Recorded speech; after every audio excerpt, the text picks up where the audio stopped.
Hi, I'm Doug White, and it is episode 269 of the Security Weekly News on Friday in the week of 22 January 2023. We've got empathy, hacking back, typosquatting, Bitwarden, Lexmark, Exchange, Russians, Iranians, Dragonbridge, and who knows what all else. Derek Johnson joins us to talk about the Hive ransomware targeting by the FBI. All that and more on the Security Weekly News. This is Security Weekly, for security professionals, by security professionals. We interrupt our program to bring you this important message. It's the show that keeps you up to date on the latest security news twice a week, your trusted source for accurate security information and expert analysis. It's time for Security Weekly News. How is your business staying one step ahead of cybercriminals? Secure your email, applications, network, and data with Barracuda. Protect your business and go from zero to security in no time flat. Whether your team is working in one location or many, Barracuda has solutions that are easy to buy, deploy, and use. Learn how Barracuda can protect your business against ransomware, phishing, and other cyber attacks. Visit securityweekly.com/Barracuda. That's securityweekly.com/Barracuda. Barracuda, your journey secured. All right, welcome to Security Weekly News. So a joint federal alert in the United States indicated that a successful hack had occurred against two federal civilian executive branch entities. That's called the FCEB. And their networks, and it was tied to typosquatting. So this is, a thing. Criminals adapt to the training that we do, and we've taught people to look carefully at the URLs, look carefully at the links and all this stuff. So typosquatting becomes a thing. And if you don't remember what typosquatting is, it's where you take a very similar or visibly similar domain and it's used to pose as something else. And which is how I ended up owning Hot Horse. And my domain Hot Horse has slashes through the O's, because Larry Pesci and I were talking about that on Security Weekly once, and I bought that domain so I could put it in a browser window and you can't see the slashes through the O's. So if you were actually trying to go to the real hothorse.com, you would actually get to my site. There's not one, or if there is, don't go there because I don't want to think about what it might be. The targets in this case were legitimate remote monitoring and management software, RMMs, which is things like LogMeIn. CISA found the breaches back in October, and the first instance, they said, appeared in mid-June of last year and started with phishing emails that included a phone number for an FCEB employee. So spear phishing stuff. If you called that number, then it took you to a domain called myhealthcare.online, which then attempted to get you to download legitimate RMM software like LogMeIn. I don't know what they were using, but stuff like that. And well, once you let somebody log in through LogMeIn, they pretty much control the whole system and they can do whatever they want. It's a really common and effective approach because people call, and they do this all the time for both individuals and organizations, but targeting federal agencies or whatever is easy enough to do. Their phone numbers are published. You can call people. You can gather all kinds of OSINT. So you might want to remind your employees of your policies about this, and that even though they've been trained to look at these, URLs and so forth, you got to look really, really carefully. And even then, it may not be enough because this is obviously effective. Well, LastPass had their problems, and now Bitwarden and other password managers are also being targeted in a Google ad phishing campaign. Most of the password managers are cloud-based, and so they probably store your password somewhere in a vault. Some of them store it locally on your machine. Some of them store it in the cloud and so forth. But the problem starts when you have a master password.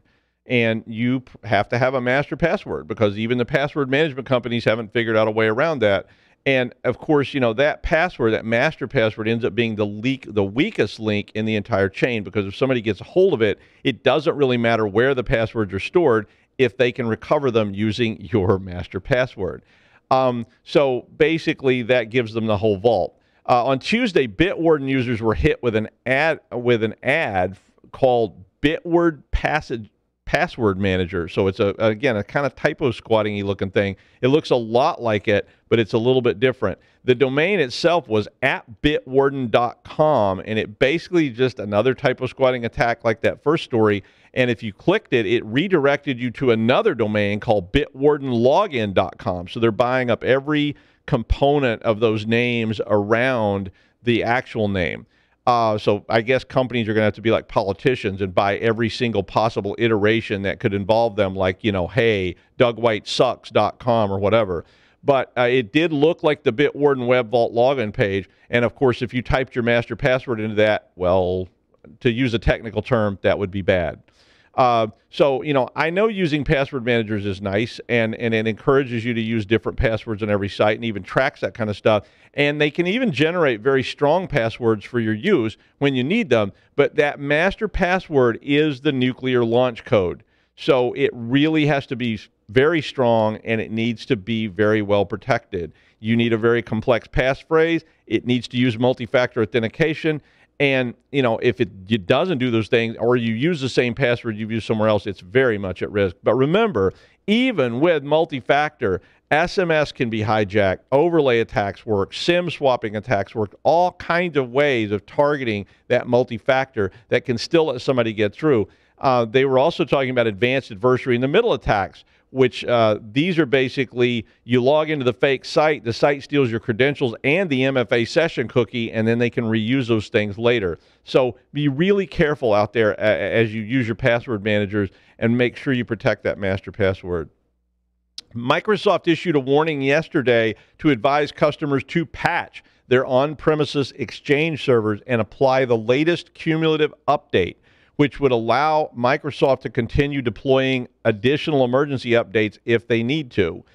This is an attempt to roll up the out-of-band security updates they've been issuing regularly, trying to deal with all the proxy login, proxy not login, proxy shell, and all the other vulnerabilities that have recently come to light in Exchange. Shadow Server Foundation reported this month that they found over 60,000 vulnerable Exchange servers exposed online, which were vulnerable to proxy not shell. Shodan Search revealed thousands of Exchange servers exposed, which were vulnerable to proxy shell and proxy login issues still. So patch these things. Come on. And they put a nice cumulative update out there so you can do it all in one big whack. So just take the weekend and say, we're doing it. Lexmark released a firmware update for a severe vulnerability which led to remote code execution on more than 100 printer models. The vulnerability is a server-side request forgery in the, guess what, web services feature. Boy, everybody's regretting putting those nice, convenient web GUIs up so that you could, manage your printer, manage your Cisco equipment, all these kind of things. They did say there was no evidence that the exploit was currently active in the wild, but a proof of concept code has been published, which means that it soon will be. The article contains a full list of printers and firmware that you can review if you have Lexmark printers or Lexmark derivative printers in your site.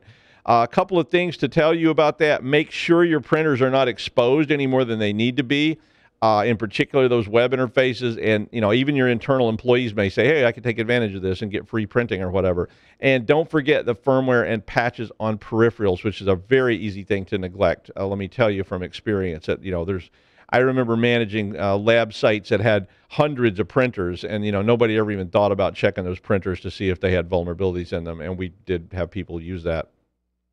The United Kingdom Cybersecurity Center, NCSC, issued a warning that Russian and Iranian state-sponsored hackers are increasing targeting of organizations and individuals. The agency said that a spike in spear phishing attack had been attributed to Seaborgium and TA-453. Seaborgium is Russian, TA-453 is Iranian. And they apparently had the objective of gathering information about the victims for further targeting. They said that it did not appear the two groups were collaborating on this. It's a tried and true technique, right? I think the North Koreans started it. Seaborgium is a Russian state-sponsored group that had been targeting NATO countries last summer until Microsoft acted to disable their online accounts being used. And T-453 or APT-42 is believed to be part of the Revolutionary Guards in the Iranian armed forces. They have been impersonating journalists in the past, and they've targeted academic experts and policy experts in the Middle East with this approach. The report said they are currently using open source information to build out their bait, and then they collect information from LinkedIn and so forth. Fake accounts they've set up then impersonate experts or journalists, and they approach you that way. And then once they do that, they target you with emails. They mimic those legitimate domains that look like what they're supposedly from, And then once they've established a relationship with you, they send you some sort of malicious link, which will get you to give up your email account creds. And once they do that, what they've been doing is they jump in there and they set up forwarding so that any emails you receive or send are automatically forwarded in the background to them. So you don't know they're doing it. So, be careful out there. Government people have been heavily targeted by this because obviously if they can read your mail and the mail you send, that's a big problem. Google Tag has exposed thousands of fake news videos which have been posted by the pro-China group Dragonbridge. I don't know if they're located in China, but they probably are. More than 50,000 spam fake news stories and other content were posted by that group. Dragonbridge ran disinformation campaigns all across all the Google-owned platforms like YouTube, Blogger, and AdSense. Meta and Twitter have also removed fake content from the China-based group. More than 100,000 accounts have been terminated by Google since 2019 that were directly related to Dragonbridge. Over 50,000 YouTube channels last year were identified and disabled by. So these guys work hard.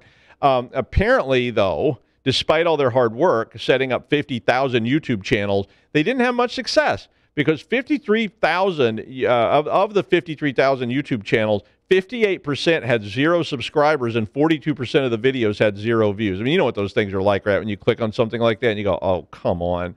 But Google did say the group is very persistent and they're very adaptable. So they are now apparently producing talk show format videos and high-quality beauty advice and cooking tip shows to try and attract viewers. Now understand this kind of propaganda has been being done in all directions since the dawn of time.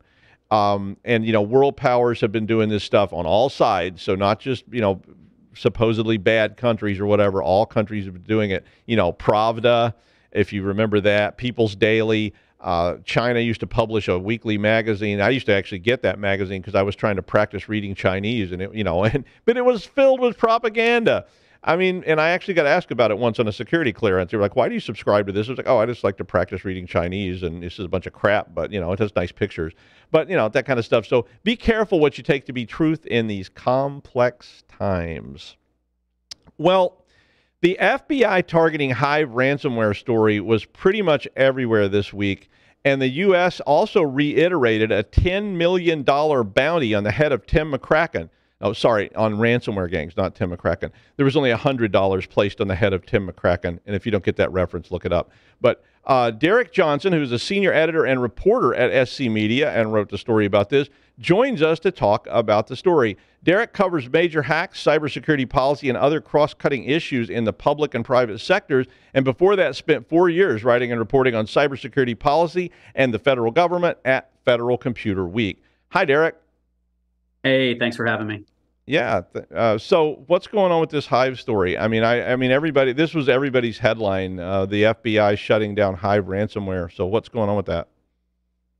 Yeah, so this the news of this originally broke yesterday morning when a number of folks noticed that the Hive ransomware leak site had been replaced by a notice saying it had been seized in a coordinated law enforcement action. But the seizure of those websites and other assets actually took place on January 11th, and it all kind of stems back from the fact that the FBI was apparently in Hive's network and had infiltrated their network as far back as July 2022. So that gave them access to 3 email addresses that they then traced to 3 different servers, 2 of them in the U.S. in Los Angeles, another one in the Netherlands. That were associated with those email addresses. One of those servers was a backup redundant server that had access to the Hive's leak site as well as their victim negotiation portal. The other US-based server it was a back-end server that actually connected to Hive's broader network and infrastructure. It had records of communication between different Hive members, malware hashes. It had information on at least 250 Hive affiliates. And so apparently what the FBI had been doing these past 6 months was squatting in Hive's network, stealing decryption keys for specific intrusions, and then passing them along to victims, and then eventually shutting down those servers, shutting down those websites, seizing those servers, and kind of coming out and doing a big sort of press conference about it.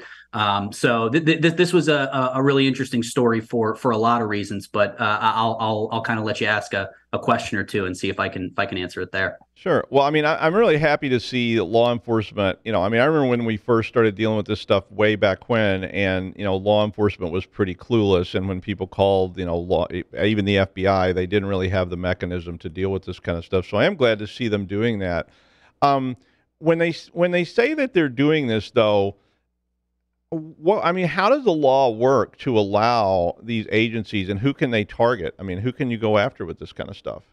If you're law enforcement. I mean, I'm going to ask about corporations too, but. Yeah. Well, so I mean, the fact that these servers were located in Los Angeles is very notable. It's kind of weird that if you're a Hive, that you would have infrastructure located within the United States when you are targeting so many different United States entities. It doesn't appear, at least from my reading of the search warrant, that is where it started. Like I said, they appeared to have been in Hive's network since at least July 2022. But I think the fact that these servers were located in the United States probably made it a lot easier for them to find them and for them to seize them and to sort of execute operations without Hive knowing.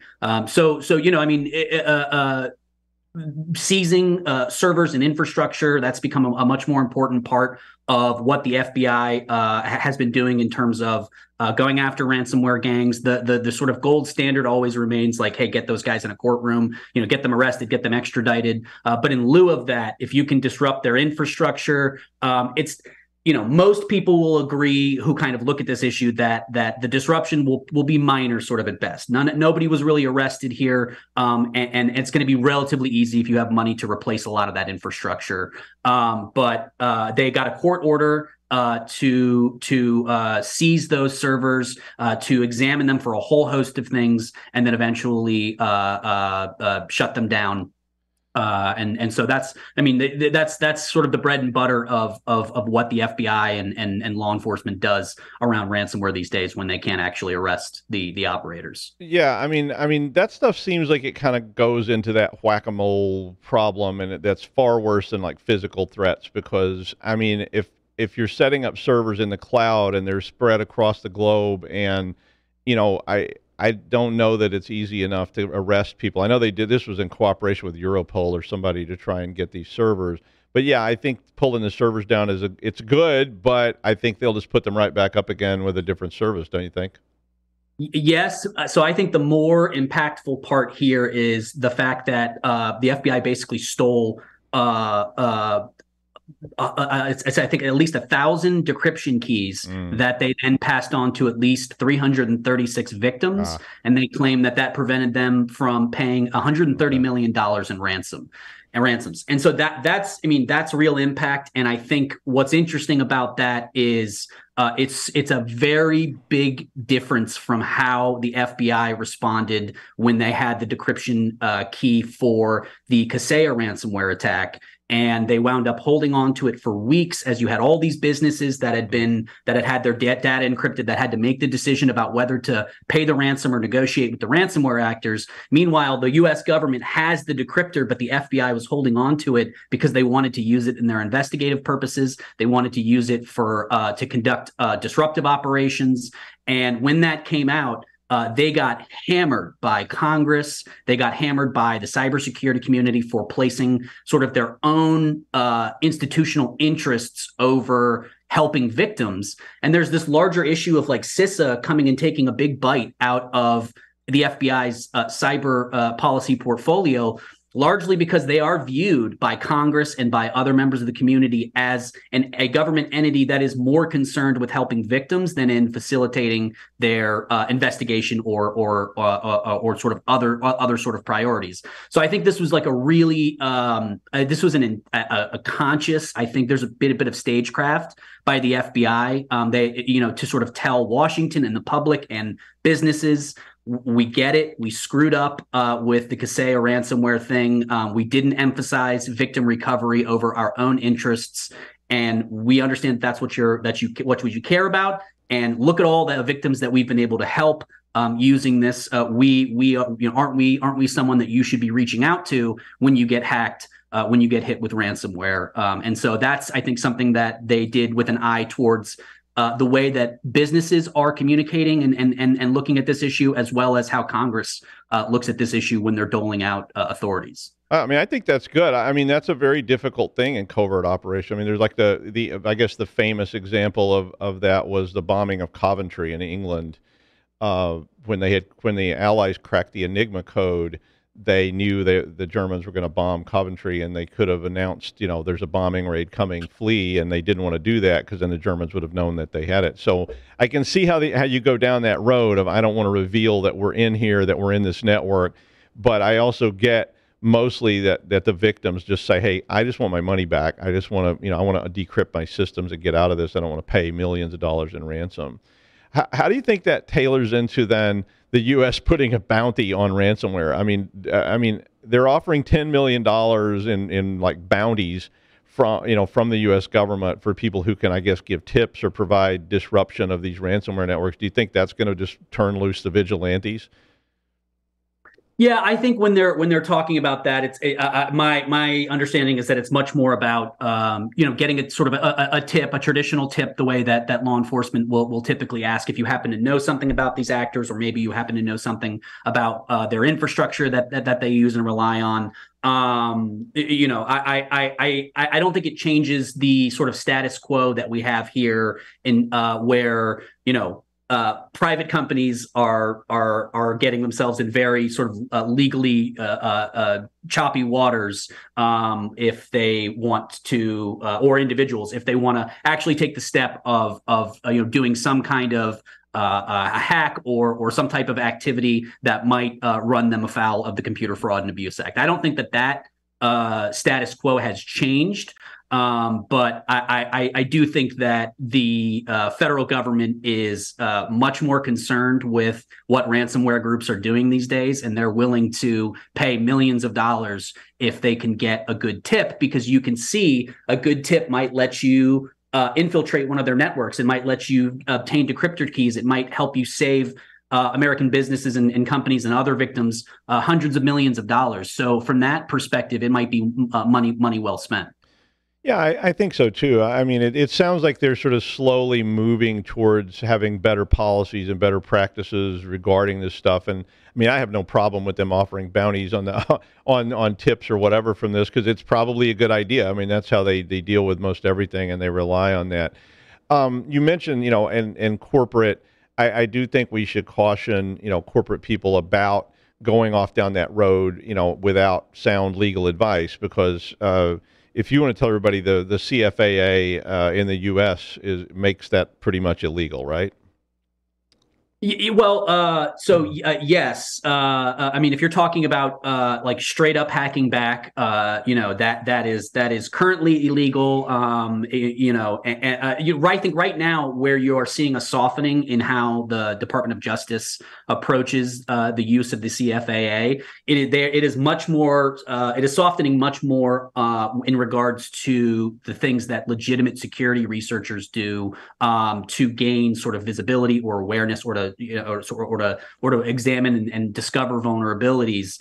It is still very much illegal to try and hack back at a group that is hacking you. And I think from a policy perspective, there was a push in some quarters. It was not a majority push. I think it's always been a minority position in Congress and other places that this is something that we should unleash companies to do. There was a bill that Representative Tom Graves introduced a few years ago that sort of kicked up this discussion again. It did not, get a whole lot of traction. Tom Graves is no longer in Congress anymore, and my suspicion is that, I don't think that Congress, in its current kind of makeup, particularly with Democratic Senate and a Republican House, and who have a lot of other contentious issues, I'm very skeptical that any sort of change to that law is going to be in the offing here over the next few years. Because even relatively uncontroversial or straightforward cybersecurity regulations, things just as simple as incident notification for critical infrastructure, even that is it was a really contentious issue. It took a long time to negotiate, and it took much longer to get through than it should have, given the details. So I can't see something like hacking back being introduced or debated seriously in this Congress. But we'll kind of have to see. We're still in early days. Yeah, I mean, I was in a tabletop exercise years ago, and one of the people that was there was former Congressman Jim Langevin from Rhode Island, who was in the Cyber Caucus and all this. And there were a whole room full of attorneys participating in this thing. And there were people that were just gung-ho to, immediately hack back in this scenario. And Jim was very much, resistant to that. He was one of the people that were saying we should not, unleash the Kraken of all this. But could you see a kind of William Gibson kind of thing where, like, Mr. Fu's security based in Nigeria gets hired by Kentucky Fried Chicken to target KFC to target Burger King? I think they're owned by the same company, but could you see that? I mean, I could see companies going down that road and saying, the FBI is not going to help us in a timely fashion. We're just going to take it on ourselves. So we'll hire this foreign company to do it. Yeah. And I mean, I think it's like the way that most policymakers and folks see it is we already are in a very, very messy landscape and environment where there's a whole lot of offensive and defensive cybersecurity activity happening across American businesses, happening across the government. It's a very noisy environment already with ransomware actors and state-sponsored groups and things like that. I don't think there's really much, if any, appetite to start adding a bunch of, keyboard cowboys from, private sector companies to start conducting their own operations where they probably have less visibility, they probably have fewer resources, and probably not a strong grasp of what they can legally do and not do. So I think, when it comes to this idea of hacking back, what you saw yesterday is certainly how the federal government would prefer that it be done, which is, the law enforcement does it where you can weigh the different equities between, helping victims, gaining intelligence, furthering investigations, disrupting adversary infrastructure. I think that, the government for the foreseeable future is going to prefer that those kinds of decisions and conversations happen within the federal agencies, within law enforcement, and that they're kind of contained there rather than letting companies just sort of make their own decisions or choices around that. Awesome. Thank you, Derek Johnson from SC Media. And finally, layoffs have hit the tech industry hard if you've been under a rock. And if you are one of the many, and I'm sorry that, and it sucks, we've all been there, and it's never reduced the sucking factor. At least in my opinion, we've all been laid off at some point, and it always is a drag. And I've seen some doozies, let me tell you. One time I used to work for a company, and we were going around and we were acquiring things, and my team got stuck going around and telling people they'd been laid off essentially with programming. And I had 50 programmers who were getting laid off. And at the same time that day, there was a company news release that morning that started with austerity measures necessitate layoffs in tech division. It was a long time ago, so it's nobody current. But it also had this big headline on that same company newsletter that went out to everybody in the company that said something like, CEO rewarded with $10 million bonus for job well done.